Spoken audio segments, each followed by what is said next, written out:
গেল মৌসুমের শেষ দিকে এসেই টটেনহ্যাম হটস্পারের সঙ্গে সম্পর্কের অবনতি হয় ক্রিস্টিয়ান রোমেরোর। এভারটনের বিপক্ষে লিগের শেষ ম্যাচ না খেলেই আর্জেন্টিনা ফিরে আসলে জন্ম নেয় সমালোচনার। সেই সূত্র ধরেই এবার ঠিকানা বদল করলেন কুটি রোমেরো।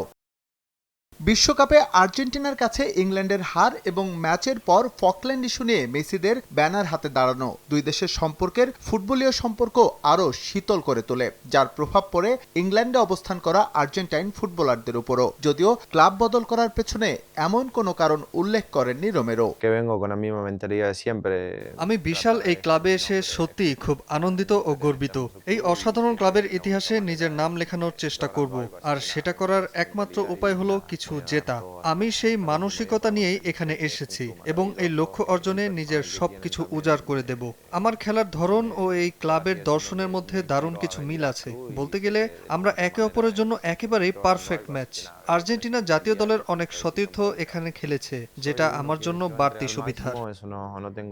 ব্রিটিশ গণমাধ্যমে খবর, ক্রিস্টিয়ান রোমেরোকে লন্ডন থেকে মাদ্রিদে উড়িয়ে আনতে প্রায় ৩৫ মিলিয়ন পাউন্ড খরচ করেছে রোহি ব্ল্যাঙ্কোস। যদিও অর্থের এই লেনদেনের বিষয়টি বেশ চুপিসারেই সম্পন্ন করেছে উভয় ক্লাব। তবে আর্জেন্টাইন ডিফেন্ডারের কথা স্পষ্ট, তার জন্য বেশ ভালোই খরচ করেছে অ্যাটলেটিকো।